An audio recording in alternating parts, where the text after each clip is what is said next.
Hi, and welcome to the OT is In, the podcast where we merge the worlds of education and occupational therapy to empower families like yours.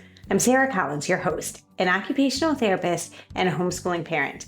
I've experienced occupational therapy by supporting families for over 15 years, but also through seeking out support of my own children, so I'm right here in the trenches with you. Though there is not one way to educate your child, there is a lot to consider when individualizing an education. And the goal of this podcast is to explain some of the why behind what an occupational therapist is thinking so you can apply it to your own family. Especially with my three favorite topics: executive functioning, handwriting, and sensory processing. Each episode will be packed with practical tips, expert interviews, and real-life stories aimed at helping you to create a supportive learning environment for your child. So, grab your headphones and get ready to dive in of the collision of education and occupational therapy. I'm Sarah Collins from Homeschool OT, and I'm thrilled to have you with me on this journey of discovery. There are so many parents that come to Homeschool OT because they notice a struggle with handwriting. Now, handwriting is not simple. In fact, there are many different causes for the struggle.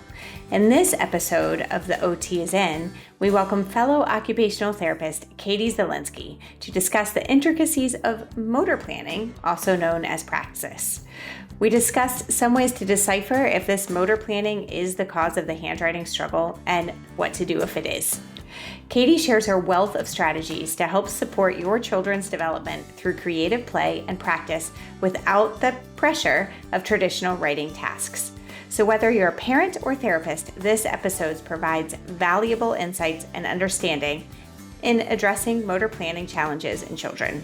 So tune in as we unpack these practical tips, we share personal stories, and we delve into the resources. Thanks for being here.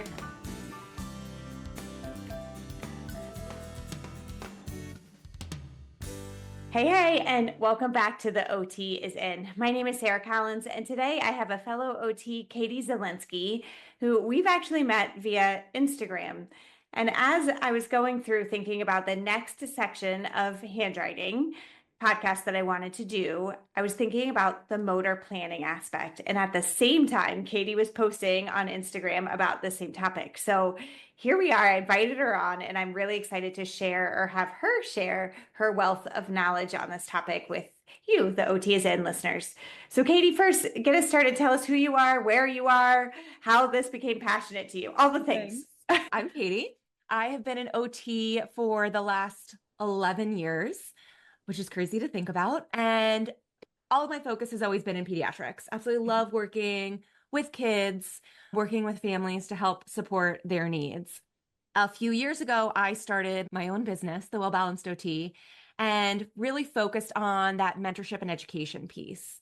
I felt like being able to support my caseload was amazing, but being able to support other therapists and other families just spread the amount of knowledge that could be shared.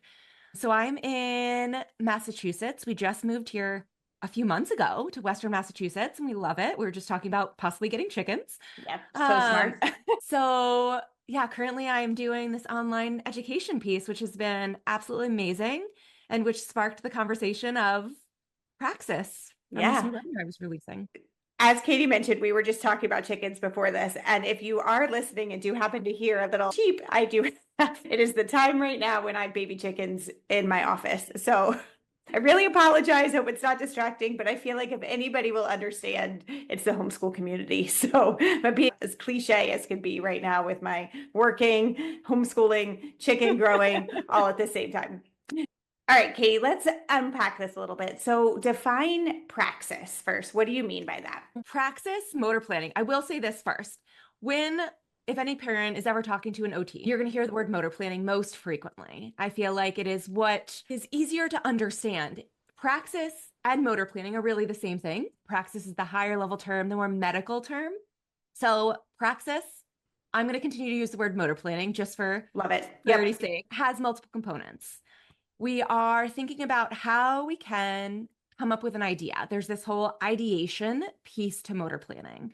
What do we want to do and how are we going to do it? Ideation also includes a few other steps. So it also includes initiation, starting a task. It also includes these coming up with ideas, generalizing our ideas. Can we take what we've learned in one little element and apply it to other things? So we have this first step of ideation. The next step is the sequencing, the planning piece. Once we have this idea, can we figure out how we can do it? What are the steps needed to complete our plan? What are the tools needed to organize our information and organize our plan? And then we also have the last step of execution. This is where we put our idea and our plan together and follow through with our goal. We are now thinking about how we are grading our movements, our timing, our speed.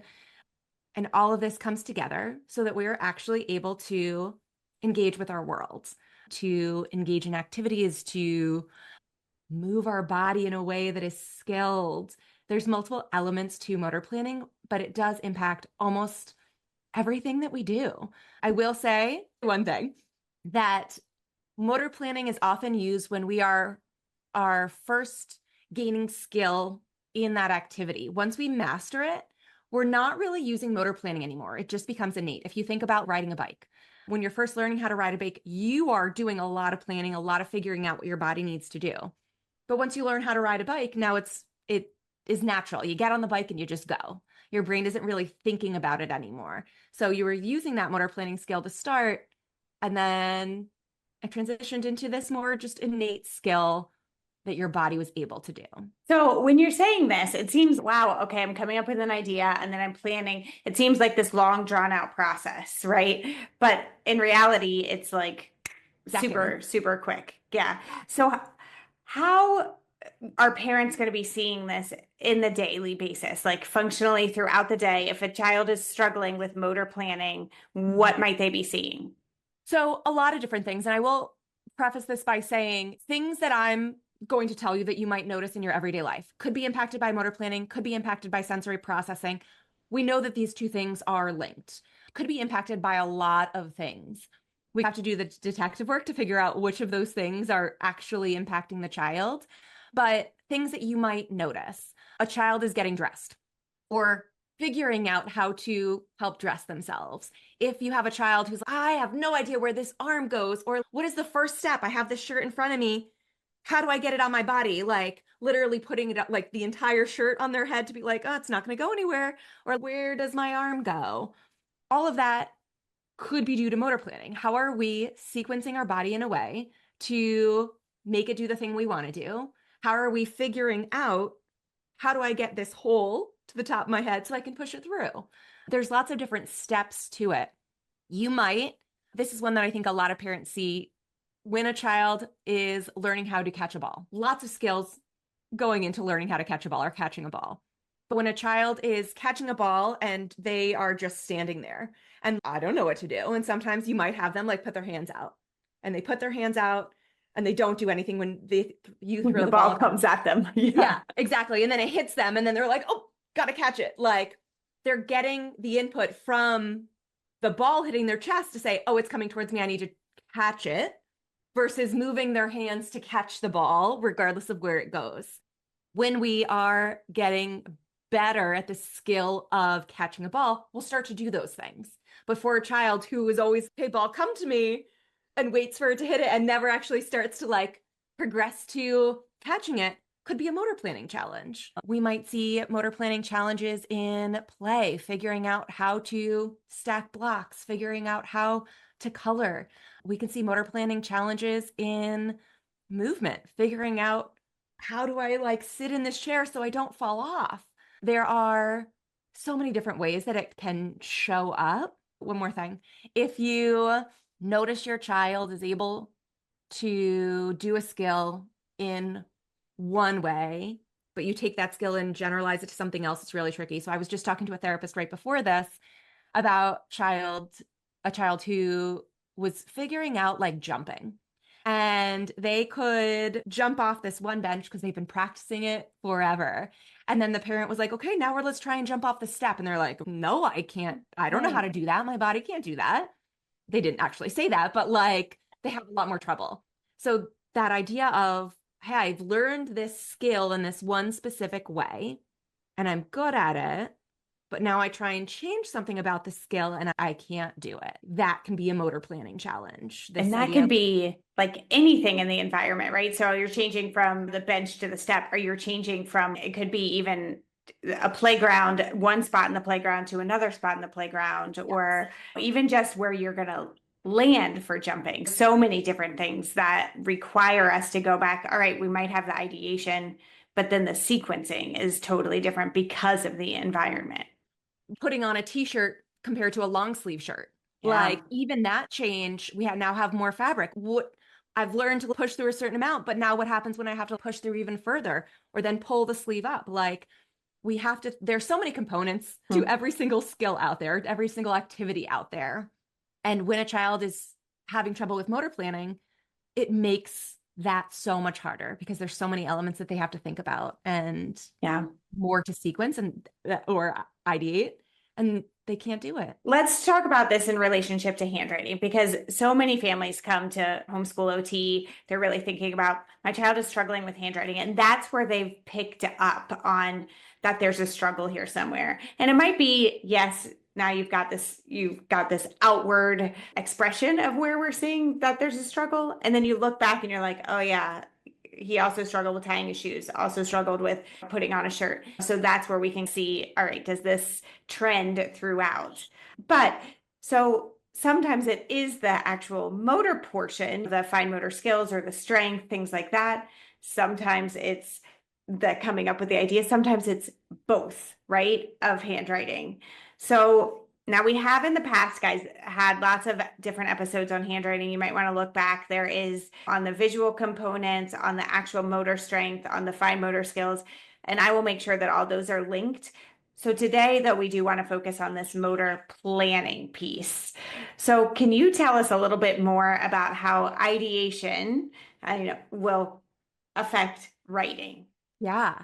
So when we think about ideation, that coming up with an idea, that applies to written work. That applies to anything that requires us to, when we think about handwriting, given a prompt, write 3 sentences about your favorite elephant. I don't know why that popped into my head. Do you have a favorite elephant? I don't know. I don't even know. Is there a variety of elephants? I think they're all cute. No idea. So don't give your kid that prompt. But I love it, Katie. I love it. Let's go with Dumbo. it. I mean, Dumbo. We're going to roll with it. Give me 3 ways that reasons why you love Dumbo. His big ears. So you have to then think about these things. Putting that demand on that child can be really tricky because now it's, where do I start? What do I think about? What 3 things am I going to come up with? It can be this blocker to written work. There are definitely ways we can support it. I think some kids also have a harder time with written ideas versus verbal ideas. So some kids might be able to tell you the 3 ideas without the added idea of writing it down. Could we modify that a little bit and have them voice it to us and we write it down for them, or use visuals to help support them coming up with ideas? Because in this instance, where they're not only using the ideation for the motor plan of the actual writing, and especially the way that English is. Sometimes I start my letters at the top, sometimes they're in the middle of the line, sometimes they're at the bottom, depending on how each letter is formed.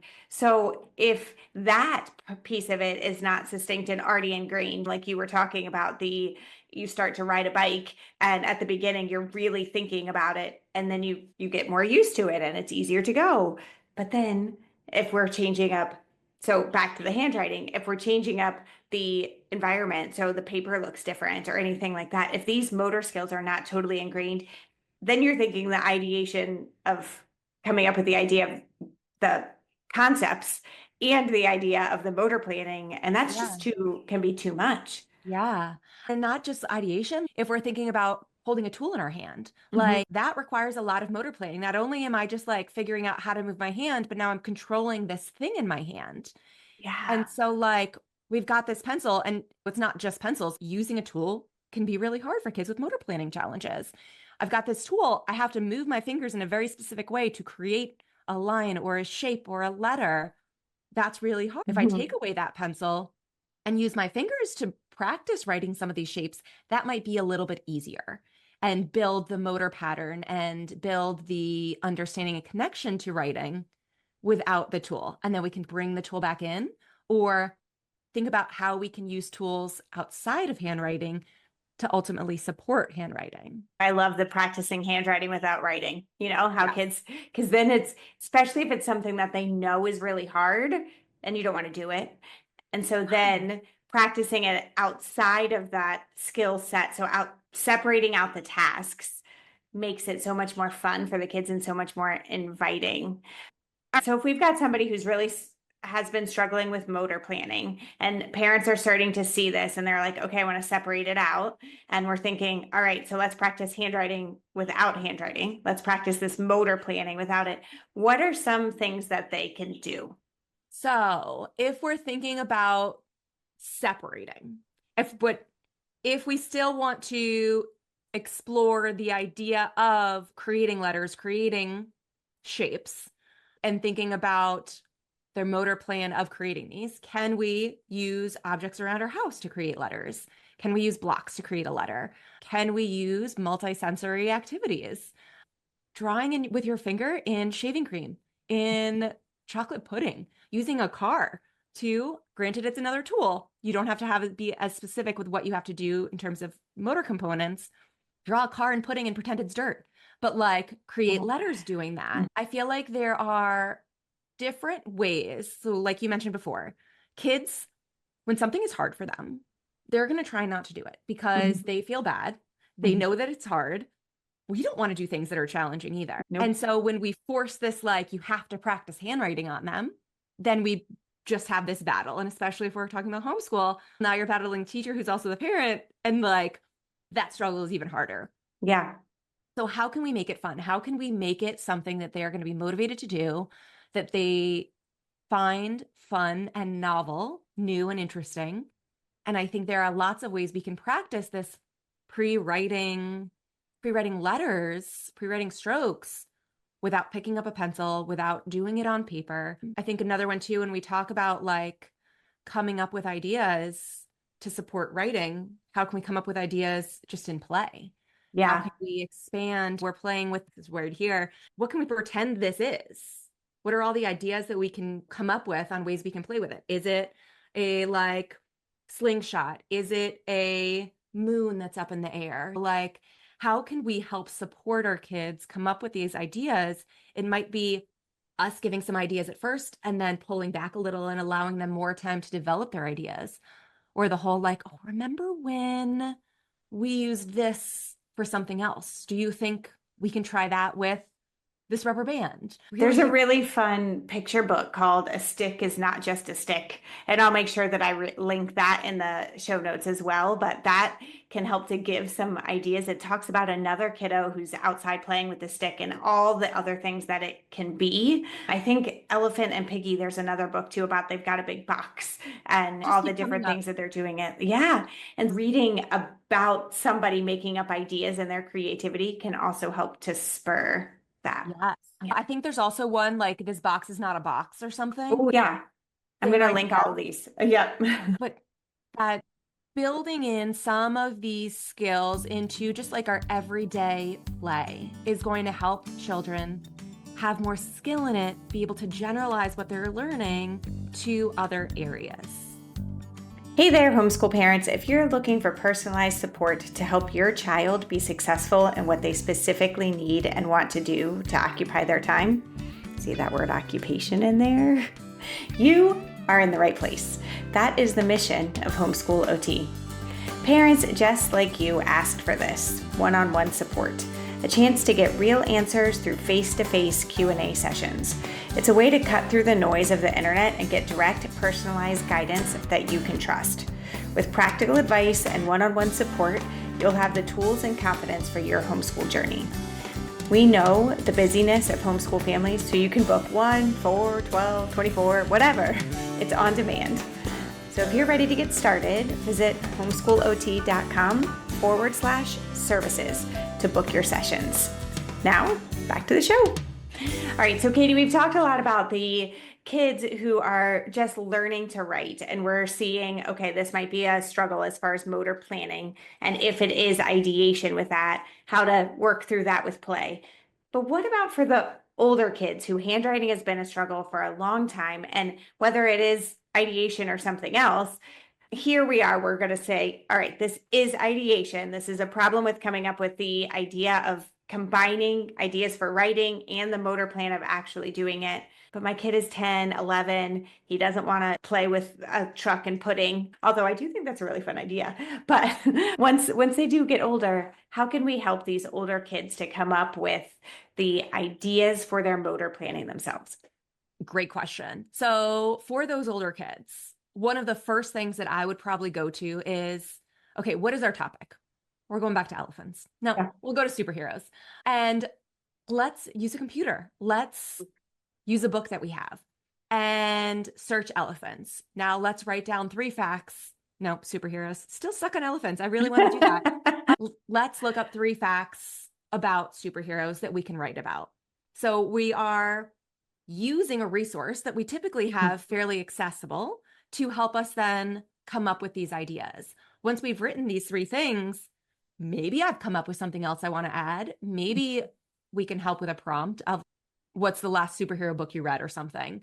But using the internet to help support this child in coming up with ideas is going to be really helpful. Reading an article about some sports person, some athlete, and let's write about them. What are some sentences in here that you think are really valuable? Some information that you think is really valuable. I think if we're thinking about the writing piece, how can we support them by taking out the handwritten piece? Are we using typing? Is that an easier plan for them to figure out? They don't necessarily have a tool in their hand. They are using a tool like the keyboard to write. Are we using voice to text instead?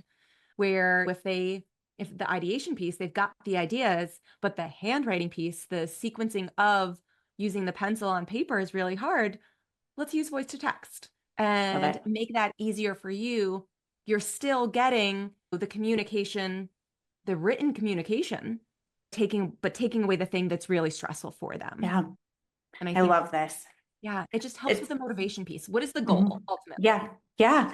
And I love thinking about each task as like, why are we doing this together? And so if, where you're saying, why am I doing this? It's not the actual, I want to hand write this paper. It's that I need to get my ideas out on this topic in a form that it can be communicated to someone else and written. And so for sure, we can do that for the computer, but we still want to make sure that we're getting the ideas there together.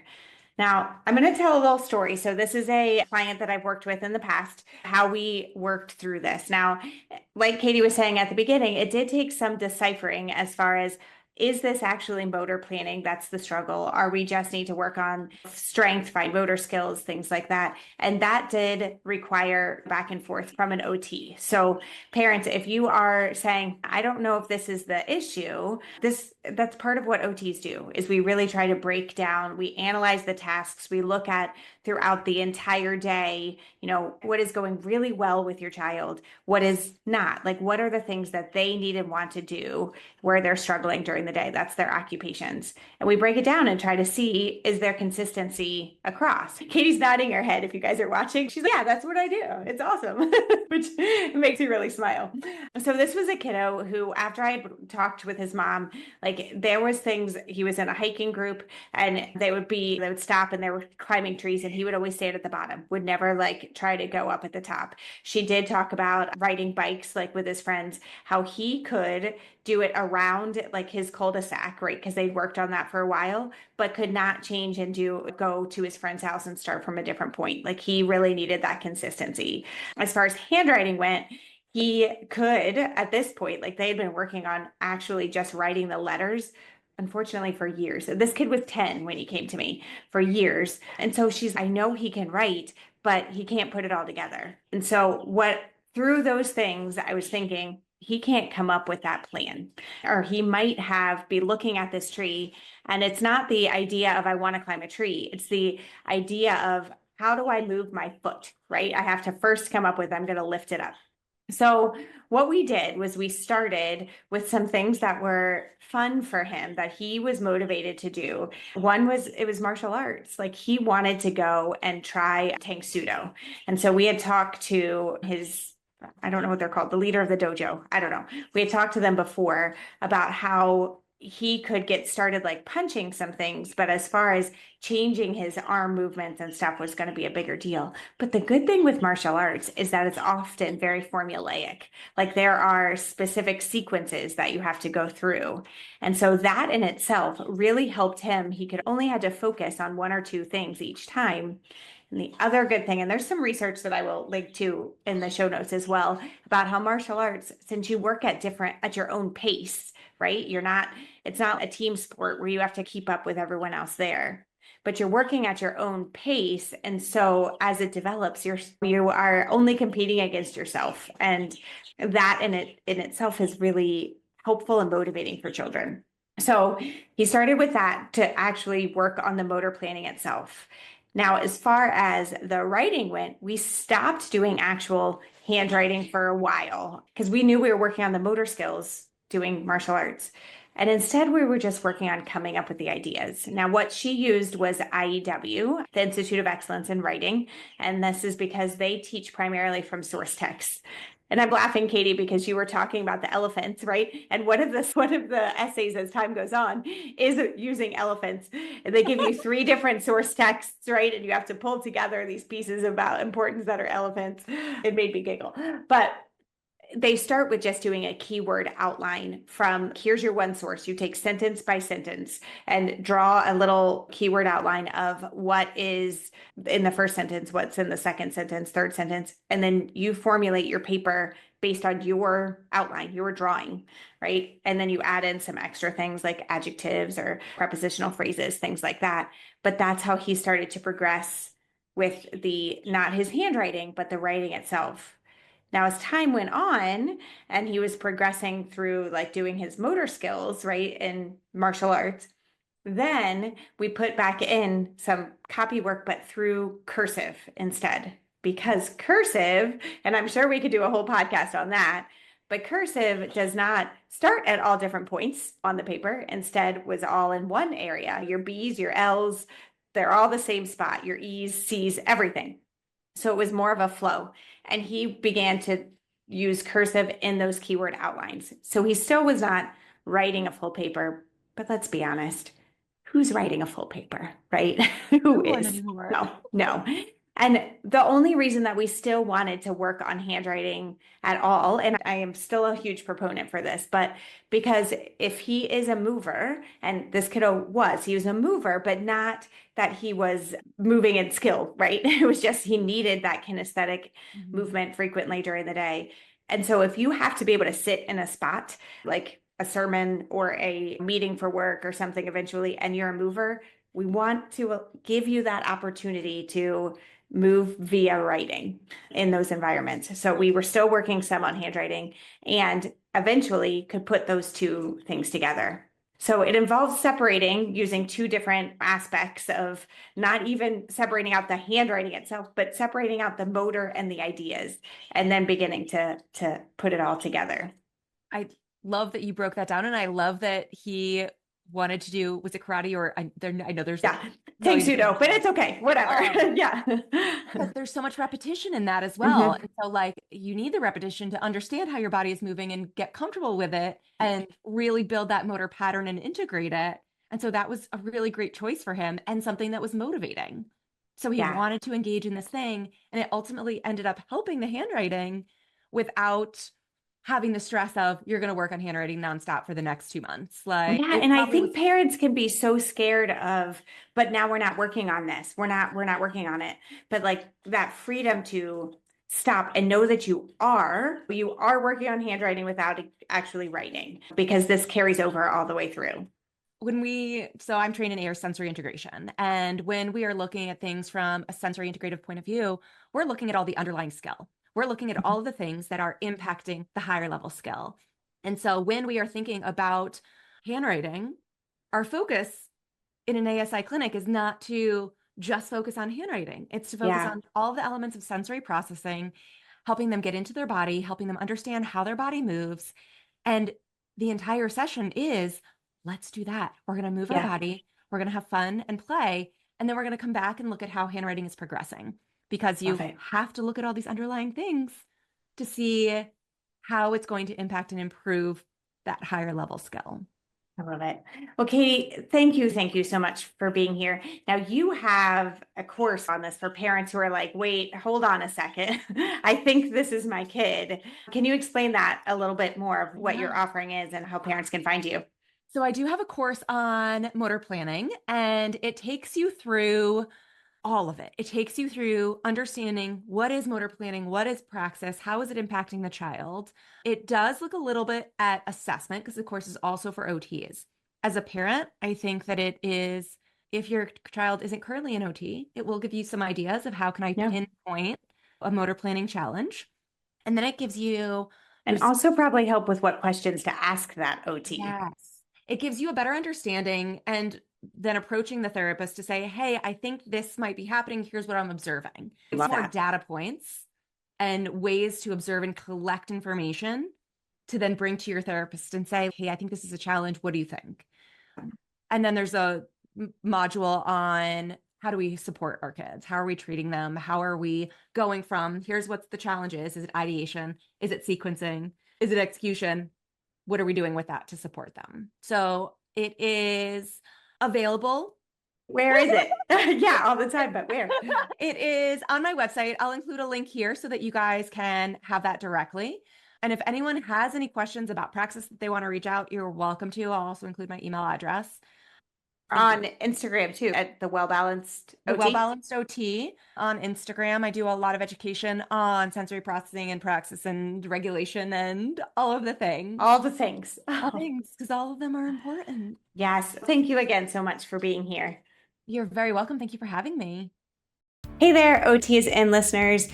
You guys, do you want to help kids develop stronger thinking and writing skills because you know that they are very linked? Well, we have just the thing for you. Our latest handout, which is Narration, A Path to Thoughtful Learning, dives into Charlotte Mason and Karen Glass's timeless approach to narration, a powerful method where kids retell what they've learned in their very own words. It's not just about memory, but it's about connecting ideas and building communication skills that lead to better writing. You'll get practical steps to guide children from oral narration to written expression, plus a special nod to Julie Bogart's Jot It Down program, who happens to be an OT-as-in guest on episode 56. This all helps you to capture the ideas while kids find their voice. So if you're ready to empower your young learners, download your copy today and help kids turn their thoughts into words. You can find it at homeschoolot.com in the shop. You guys, it's not lost on me that you could be spending your time anywhere. So thank you for being here with me for the OT is In podcast.